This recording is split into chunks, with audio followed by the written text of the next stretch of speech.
bien. Il y a également l'aspect des bassins, des bombok, on les évoquera, c'est dans les colonnes du quotidien qui, dans sa page culture, a décidé de nous amener au cœur de tout ce qui tourne des patrimoines et surtout du cinéma. Cela tombe bien, on en parlait déjà hier. Merci à ses confrères qui ont reconnu que nous sommes devenus une source d'inspiration, puisque à l'heure que nous sommes en train de produire, ils sont dans les rédactions pour pouvoir rédiger les articles de demain. Hier, on en parlait et cela les a inspirés. C'est ceux du Messager Culture. Valéria Ina, bientôt au cinéma, on en parlait, élue Miss en 2013. National va bientôt se lancer dans le monde du cinéma, même si les confrères nous rappellent qu'il ne s'agit pas de sa toute première expérience. Dans les commentaires, on l'évoquait déjà ici, avec notamment Ulrich Takam. En attendant le film, je vous invite non seulement à découvrir la belle photo qu'ils ont choisie, parce que c'est une photo qui est assez rare, qui n'a pas été pixelisée, mais aussi également le film en question et surtout le respect qu'elle a pour tous ceux-là qui ont déjà, qui sont lancés dans le monde du 7e art, et puis surtout le film dont il faut retenir le titre et surtout le réalisateur. Une preuve que le 7e art est en train de marcher, c'est à retrouver dans ces colonnes. Et ça, c'est la partie où on nous présente alors l'élu en question. Et puis, on parle quand même, les confrères ont pris pour vous dans ce paragraphe elle-même son point de vue. Comment est-ce qu'elle se sent dans cet épisode qu'il attend, très attendu par la plupart de ses fans et surtout de ses détracteurs. Nous faisons comprendre les confrères qui se sont non seulement inspiré du JDC et aussi de 3W Cameroun Web. Je vous invite à retrouver cette info. Ah, ça c'est un papier qui tourne autour du patrimoine. Je sais que Paul va devoir commenter ces légendes et je pense que je vais bien pouvoir reprendre les propos. C'est un bon Bob Yevga. Jouer notre rôle de garant de tradition face à l'insécurité grandissante. Face à l'insécurité grandissante, à la page 2 du quotidien Le Messager, des propos qui ont été recueillis par le rédacteur en chef à la personne de Christian Chami, le coordonnateur de la confrérie Bormakouk. Il explique sur l'opportunité, le bien fondé de l'Assemblée générale de ce regroupement prévu le 31 juillet prochain, c'est-à-dire le week-end. Et en 4 et 5 6 questions, il répond et vous allez voir, il y a quand même des réponses. Les deux dernières questions, les deux dernières questions qui lui ont été posées. Vous souhaitez examiner lors de ce conclave la situation du pays? Quel est l'état des lieux de notre pays selon vous? Pensez-vous avoir un rôle à jouer pour la bonne marche de notre nation? Si oui, comment? Il répond. Si j'ai souligné ça pour vous. Nos propos, ce sont ses propos. Notre pays, comme tout le monde le sait, passe un moment d'insécurité grave. Nous constatons qu'à l'extrême nord, secoué par la secte islamique Boko Haram, à l'est, il y a des mouvements de déstabilisation qui viennent de la République centrafricaine qui peuvent influencer le Cameroun et aussi du côté des régions du nord-ouest et du sud-ouest. Cette situation nous amène à nous interpeller sur ce qui se passe et nous, en tant que gardiens de la tradition, nous comptons apporter notre plus. Et plus bas, on demande sur qui il compte pour pouvoir avoir cette autre assemblée. Il dit tout simplement qu'il compte sur le peuple. Je crois que les dignes fils tels que Paul et Joly, qui viennent d'ailleurs de cette région, seront également de la partie, j'ose croire, un papier que je vous invite à lire dans les colonnes du journal Messager qu'on va quitter pour aller retrouver notamment Cameroun Web. Et puis ça tombe bien, c'est l'ami de Visley qui parle des milliards. Ce sont ses propos. Je serai multimilliardaire dans 5 ans. L'animateur Chop Chop de la planète Jumbo, présentateur télé du côté de la chaîne VET. D'ailleurs, au cours de son émission qu'il présente, l'animateur s'est lancé un défi devant les auditeurs de la radio Suite FM sur les ondes de l'animateur Chop Chop. S'est lancé ce défi prenant à témoin les milliardaires. Il déclare, c'est fixé un objectif noble d'être multimilliardaire d'ici 5 ans. Celui qui se nomme déjà millionnaire est confiant et déterminé à atteindre son but. Dit-il, il a déjà réalisé un des défis qui était de se lancer il y a 7 ans. Il faut viser haut. J'avais dit qu'il y a 7 ans que je vais construire un immeuble sans prêter un sou dans une banque. Je l'ai fait, témoigne-t-il. Je vous invite non seulement à lire cet article, mais pourquoi pas aussi à booster, parce que depuis un bon bout, il y a ces modèles de jeunesse que la jeunesse prend pour modèle, notamment dans le monde de l'audiovisuel, qui se trouvent soit dans des problèmes de mœurs ou encore dans d'autres accusations dont je ne peux pas relever ici. Si lui, il a décidé de le faire, c'est pourquoi les confrères de Cameroun ont décidé d'en parler. Multimilliardaire, eh bien, on le souhaite. Et on prend aussi également le chrono dans 5 ans.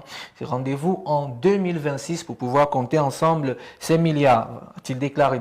De Cameroun Web à Cameroun Tribune, c'est d'autres infos. Et puis, ça tourne autour du patrimoine. Et c'est la Dex Culture qui s'active. Monique Kodo, préservation du patrimoine documentaire. Yaoundé accueille une conférence internationale. Durant 2 jours, des experts de la sous-région de l'Afrique centrale vont réfléchir à la conservation des richesses culturelles en zone de conflit. Vous avez vu le papier dont je recommandais alors à Joly et à Paul tout à l'heure, avec les peuples Bassa, où c'est la tradition, c'est les garants de la tradition qui viennent maintenant apporter le plus dans le domaine de la sécurité. Et puis, vous savez, en zone de conflit, il y a beaucoup de documentation qui sont perdues, il y a des choses qui sont détruites. Le patrimoine documentaire en Afrique centrale est en danger et ça peut se voir avec ce qu'on a évoqué dans l'article qui précédait, notamment avec tout ce qui se passe autour du Cameroun, sachant que le Cameroun est devenu la pierre angulaire même de cette Afrique. C'est d'ailleurs ce qui a poussé le Cameroun à accueillir notamment cette conférence internationale, un bon papier que je vous recommande et surtout qui nous rappelle que le patrimoine documentaire est une propriété collective, ce qui implique qu'il soit préservé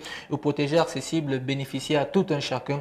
Comment garantir la sauvegarde de ces richesses? Car lorsqu'on a besoin des archives, on se retourne toujours vers ce patrimoine. Pourquoi je vous recommande ce papier avec la grande présence du Cerf d'Outala qui, une fois de plus, va inviter des grands et éminents experts.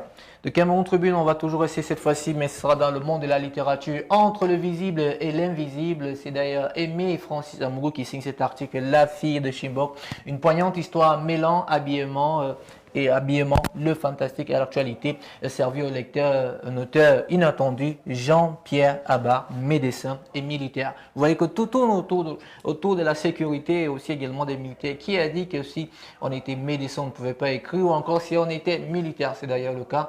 On est souvent un peu surpris de voir un soldat écrire et plus encore un médecin militaire. Pour Joseph-Pierre Abba, médecin militaire, la faute est celle qui le pousse à la production littéraire, revient à ces deux métiers. L'écriture, pour cet auteur, se relève une tentative de s'évader à la rigidité de l'armée et à l'austérité de la médecine qui ou l'un l'autre l'avait enfermé sans aucune raison. La fille de Chibok et le royaume maudit, paru aux éditions Jet d'encre en février 2021. C'est un roman qui aboutit et se lit avec patience et délectation, puisqu'il est médecin militaire. Je crois que c'est peut-être le livre que Paul va certainement lire. Et puis on va rester toujours dans la littérature avec La diaspora n'est pas une vache à lait. Ce ne sont pas mes propos, ce sont les propos de l'écrivaine Patty Bébé qui lance un cri de cœur aux familles dans son roman Elves Lansing, dédicacé le 14 juillet dernier à Douala. Rita Diba qui signe cet article. Notre conseil est revenu sur l'intégralité de cette conférence de prêtre et cette conférence après la dédicace parue aux éditions Miss Patty, qui est selon les mots de l'auteur un cri de détresse vis-à-vis des relations humaines entre les diasporas africaines et nos familles restées au pays. Ça tombe bien parce que Visley parlait des chocolats tout à l'heure. Je crois que très souvent, ceux restés au pays sont toujours ceux qui tendent la main et ceux de la diaspora disent toujours que ce n'est pas facile. Mais je vous invite non seulement à découvrir cet auteur et aussi vous avez un résumé de son ouvrage quelque part ici dans ce paragraphe qui va certainement vous donner l'envie de vous retrouver dans le monde de la lecture. Et puis on va quitter Cameroun Tribune pour aller retrouver Art de vivre, série Le Aîné, une plante aux 1000 vertus. C'est 2/4, c'est une série que Jeune Afrique a décidé de nous proposer, teinture naturelle, et je crois qu'au lendemain de la célébration de la fête de la Tabaski, qui est une fête plus attendue par les chrétiens que les musulmans, au Maghreb, cette plante réduite en poudre a toujours été indispensable au rituel de beauté. Aujourd'hui, elle fait le bonheur des animatrices de recettes naturelles partout dans le monde, et je crois que dans le monde il y a carrément des Camerounais, dont une de nos consoeurs, la personne de Raïssa Chimène Carole, qui est une fervente, et je crois que pendant cette période de fête ici au Cameroun on voit très souvent ça, mais on nous dit que l'origine vient du côté de l'Égypte, un papier que je vous recommande. On ne va pas quitter Jeune Afrique, on va rester pour parler cette fois-ci de teinture, et c'est avec l'indigo, une couleur et bien encore un désastre écologique. Teinture naturelle, cette substance végétale au bleu intense, habits, vestiaires, intérieur contemporaine, mais son origine remonte à la nuit des temps et sa fonction n'est strictement pas décorative. Vous pouvez d'ailleurs voir à quoi ça ressemble. Ici, ce sont des photos que les confrères de Jeune Afrique nous ont proposées. Et puis également, il y a encore cette histoire qui nous ramène dans le passé. Ils nous font comprendre. On retrouve ce colorant sur les bas de lait des momies, qui fait que, une fois de plus encore, que tout vient du côté de l'Égypte. Dans le deuxième versant de ce papier, vous allez quand même, en plus de voir ces photos, vous allez voir ces réalisations commence à sécher aujourd'hui, même si la tradition commence à se perdre, notamment en Afrique de l'Ouest, au Mali, c'est encore mis en avant, et du côté de la Côte d'Ivoire, c'est à retrouver ce jeune Afrique qui, bien s'informer, mieux décider, un nouveau-né. Voilà, ils ont mis ça en cotation, et puis moi également, je trouve que ça a sa place. Les nouveau-nés sont souvent enroulés dans un textile indigo couleur céleste qui fait le lien entre l'humain et le divin. Et dans le deuxième paragraphe de cet article, il y a quand même quelque chose que j'ai appris qui m'a surpris. Lorsqu'un enfant vient au monde, après qu'on ait posé l'enfant sur la poitrine de sa maman, je crois que la deuxième personne chez qui on doit le poser, c'est son papa, et il doit être torse nu.